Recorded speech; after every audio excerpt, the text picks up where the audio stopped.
Hello दोस्तों, जागरण जोश में आप सबका स्वागत है। मैं हूं शारदानंद। हम लोग इस वीडियो में देखते हैं कि आज के करंट अफेयर्स से क्या कुछ इंपॉर्टेंट क्वेश्चंस बन सकते हैं, साथ ही उनके सही जवाब क्या होंगे और उनसे जुड़े हुए क्या कुछ फैक्ट्स निकल के आते हैं। तो चलिए शुरू करते हैं आज के इस करंट अफेयर्स के सेशन को। तो दोस्तों शुरू करेंगे आज के पहले सवाल के साथ, लेकिन उससे पहले मैं आप सबसे एक बात के लिए माफ़ी मांगना चाहूँगा। पिछले दिनों चुनाव के जो जिस तरह से परिणाम आ रहे थे, तो चुनाव में अपनी व्यस्तता के कारण मैं 2-3 दिनों तक आपके लिए करंट अफेयर्स के वीडियो नहीं ला पाया, और उसके लिए मुझे मालूम है कि आप लोग काफ़ी कमेंट कर रहे थे, काफ़ी कुछ लोग तो धमकी भी दे रहे थे कि वो इस चैनल को छोड़ के चले जाएंगे। तो लेकिन अब से मैं आपके साथ एक प्रॉमिस करता हूँ कि अब से ये वीडियो कंटिन्यू रहेगी, और मैं अपनी तरफ से पूरी भरपूर कोशिश करूंगा कि ये वीडियो आपको हर दिन मिले, हर दिन सही टाइम पे मिले, बहुत ही अच्छे क्वेश्चन के साथ मिले, जैसा कि हम लोग अभी तक देते आए हैं, और आप सब ऐसे ही हमारे साथ जुड़े रहें। तो चलिए आज शुरू करेंगे पहले सवाल के साथ। भारत में हाल ही में किस वायुसेना के विमान में स्वदेशी बायोजेट ईंधन के प्रयोग हेतु मंजूरी दी गई? और सही जवाब है ऑप्शन AN-32। देखिए AN-32 इंडियन एयरफोर्स का विमान है जो कि रसिया से खरीदा गया है। अब ये रसियन टेक्नोलॉजी पे है, तो ये जो बायोजेट फ्यूल है इसको लेके काफ़ी दिनों से इंडिया में एक डिबेट चल रहा था कि इसको इंडियन एयरफोर्स के जो विमान है, जो एयरलाइंस है, उसमें इसका इस्तेमाल किया जाए कि नहीं, क्योंकि 2013 में सबसे पहले देहरादून में ही इसकी शुरुआत हुई थी, और उसके बाद लगातार इसको लेके एक्सपेरिमेंट चल रही थी कि इसे किस तरह से इस्तेमाल किया जाए। अब जाके काफ़ी सालों की मेहनत के बाद अब जाके इसे औपचारिक रूप से जो है इसके लिए एक सर्टिफाई कर दिया गया कि आप AN-32 विमान में ये जो मिश्रित ईंधन है बायोफ्यूल, उसका उपयोग किया जाएगा। और ये जो मिश्रित ईंधन है इसमें क्या होता है, इसमें 10% तक का जो है जेट्रोफा इसमें यूज़ किया जाता है। इसका जो उपयोग है पिछले कुछ वर्षों से बायोडीजल के रूप में होने के कारण यह डीजल, केरोसिन या अन्य जलावन के विकल्प के रूप में पूरे विश्व भर में उभरा है। ये एक क्लीन एनवायरनमेंट के लिए भी बहुत ही इंपॉर्टेंट स्टेप है अगर हम देखें भारत के एनवायरनमेंट के हिसाब से। और हम बढ़ेंगे आज के अगले सवाल की ओर। DRDO ने किस लड़ाकू विमान से देश में निर्मित 500 किलोग्राम वजन की श्रेणी के गाइडेड बम का सफल परीक्षण किया? और सही जवाब है ऑप्शन B, सुखोई। ये जो DRDO है, defence research and development organisation, रक्षा अनुसंधान और विकास संगठन ने राजस्थान के पोखरण क्षेत्र में एक सुखोई लड़ाकू विमान से 500 किलोग्राम श्रेणी के एक गाइडेड बम छोड़ने का सफल परीक्षण किया। यह बम देश में ही विकसित किया गया, यानी ये पूरी तरह से इंडिया मेड है, या मेक इन इंडिया हम कह सकते हैं। गाइडेड बम ने यह सफलता रेंज हासिल करते हुए लक्ष्य पर काफ़ी सटीक निशाना लगाया है। तो सिर्फ ये यहाँ पे इम्पॉर्टेंट नहीं होता है कि आपने सफलतापूर्वक कोई चीज़ हासिल की, उसमें सटीकता कितनी है ये बहुत ही इम्पॉर्टेंट है। और चूंकि यहाँ पे बताया गया है कि ये बिल्कुल ही सटीक निशाने पे लगाया है, तो ये बहुत ही बड़ी बात है। वहीं डिफेंस मिनिस्ट्री ने बताया है कि बम छोड़े जाने के परीक्षण के दौरान जो भी हमारे ऑब्जेक्टिव थे वो सभी पूरे कर लिए गए। तो दोस्तों आज का अगला सवाल। भारत में किस स्थान पर स्थित जहांगीर महल को हाल ही में यूनेस्को की विश्व धरोहरों की अस्थायी सूची में शामिल किया गया? और सही जवाब है ऑप्शन D, ओरछा।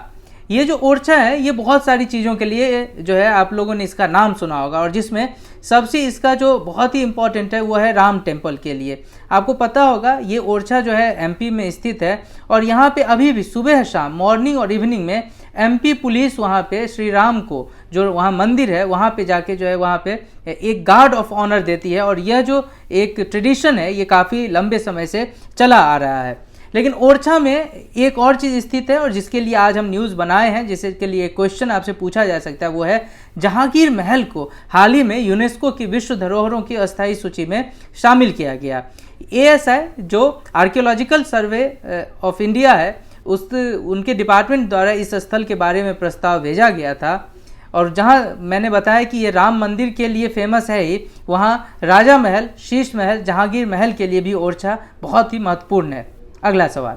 निम्नलिखित में से किसने हाल ही में यूक्रेन के राष्ट्रपति के पद की शपथ ग्रहण की?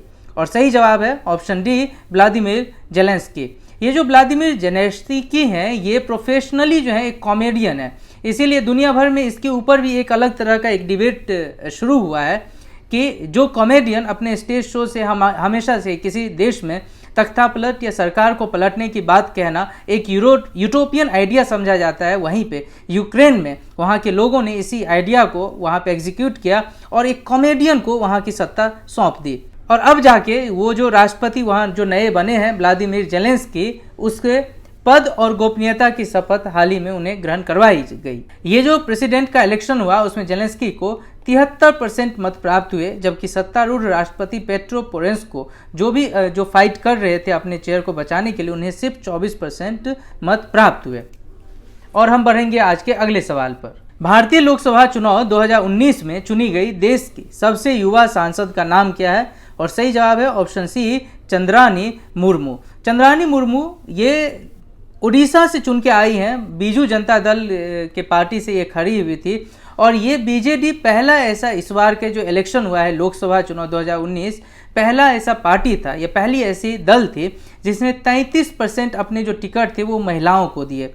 और उसी महिलाओं में से एक चंद्रानी मुर्मू है जो कि सबसे कम उम्र की इस बार की मेंबर ऑफ पार्लियामेंट बनेंगी। और अगर बीजेडी के जो बीजू जनता दल है उसके टोटल जो जो जितने लोग चुन के लोकसभा में जा रहे हैं उसमें लगभग 45% उसमें जो है भाग है महिलाओं का। चंद्रानी मुर्मू क्योंझर लोकसभा सीट से चुनी गई हैं और अब वो सीधे लोकसभा में जाने वाली सबसे कम उम्र की महिला बन गई हैं इस बार के लोकसभा चुनाव में। बढ़ेंगे आज के अगले सवाल पर। जापान के नए शासक नारुहितो से विश्व के किस नेता ने सबसे पहले मुलाकात की? और सही जवाब है ऑप्शन सी, डोनाल्ड ट्रंप। जैसा कि मैंने आपको पहले वीडियो में बताया भी था कि नारुहितो के साथ ही वहाँ एक नए युग की शुरुआत हुई और युग का नाम था रीवा। ये रीवा 2 शब्द से बना हुआ है, री और व, जहाँ पे क्या था, एक का होता है कि न्यू कस्टम इन ऑर्डर, यानी नए जो भी वहाँ पे ट्रेडिशन है उसका किस तरह से स्वागत किया जाए, उसको बहुत ही खुशीपूर्वक स्वागत किया जाए, वही रीवा का मतलब होता है। और इसके बारे में मैंने बहुत ही डिटेल में पुराने वीडियोस में बताए हैं, आप सब उन्हें देखेंगे तो आप बहुत डिटेल में समझ जाएंगे। लेकिन यहाँ पे बहुत ही इम्पॉर्टेंट ये है कि ये जब से इन्होंने 1 मई 2019 से जब से ये नए युग की शुरुआत हुई रीवा की और नए शासक नारुहितो ने वहाँ की गद्दी संभाली है, उसके गद्दी संभालने के बाद डोनाल्ड ट्रंप ऐसे पहले राष्ट्रीय अध्यक्ष हैं जिन्होंने उनसे मुलाकात की। आप सबको बता दूं कि 30 अप्रैल 2019 को आकिहितो, जो कि वहाँ के नारुहितो से पहले के राजा हैं, उनके पद छोड़ने के बाद उनके बेटे ने वहाँ के सम्राट का ताज पहना। मैंने ये भी बताया था कि आकिहितो जापान के हिस्ट्री में पहले ऐसा राजा थे जिन्होंने अपने मन से वहाँ के राजा का पद छोड़ा था। अगला सवाल, हाल ही में किस भारतीय डॉक्टर को global Asian of the year 2018-19 पुरस्कार से सम्मानित किया गया? और सही जवाब है ऑप्शन बी, हेमा दिवाकर। बेंगलोर की ये डॉक्टर हैं हेमा दिवाकर, इन्हें हाल ही में global Asian of the year 2018-19 पुरस्कार से सम्मानित किया गया। ये जो सम्मान था उन्हें दुबई में दिया गया। यह सम्मान भारत में महिलाओं के स्वास्थ्य संबंधी महत्वपूर्ण कार्यों के लिए दिया जाता है और ऐसे ही कार्यों के लिए हेमा दिवाकर को ये पुरस्कार इस बार दिया गया है। इंपॉर्टेंट क्वेश्चन है, आप लोग नोट बना के इसे रख सकते हैं। अगला सवाल, बच्चों के अधिकारों के लिए काम करने वाले एक अंतर्राष्ट्रीय संगठन द्वारा जारी किड्स राइट इंडेक्स में भारत को कौन सा स्थान मिला? और सही जवाब है ऑप्शन डी, 117। ये 180 देशों की इंडेक्स निकाली जाती है, किड्स राइट इंडेक्स। इसमें जो 2019 का इंडेक्स था उसमें भारत को 117वां स्थान प्राप्त हुआ। इस सूचकांक के द्वारा विभिन्न देशों में बच्चों के अधिकार की स्थिति का मूल्यांकन किया जाता है।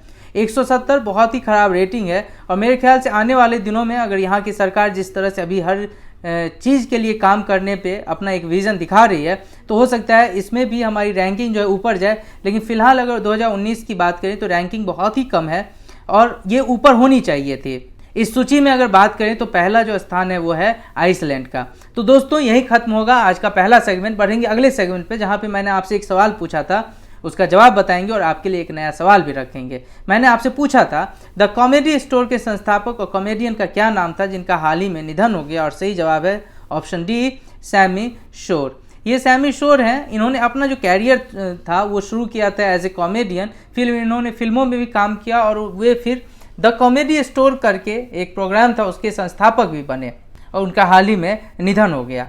और एक सवाल जिसका जवाब आपको हमें कमेंट बॉक्स पे लिख के बताना है। सवाल है, प्रधानमंत्री नरेंद्र मोदी निम्नलिखित में से किस तारीख को शपथ ग्रहण करेंगे? आपके जवाब का हमारे कमेंट बॉक्स में इंतजार रहेगा। साथ ही आपका अगर कोई फीडबैक है तो हमारे साथ जरूर शेयर कीजिएगा। वीडियो अच्छा लगा तो आप लोग इसे लाइक करें, शेयर करें, और अब तक हमारे चैनल को सब्सक्राइब नहीं किया है तो चैनल को सब्सक्राइब जरूर करें। साथ ही करंट अफेयर से पल पल आप अपडेटेड रह सकते हैं। इसके लिए मैंने आपको बताया है कि हमारा जो जागरण जोश करंट अफेयर्स ऐप है, इसे अपने फ़ोन में आप इंस्टॉल कर सकते हैं और देखते रहें जागरणजोश.com।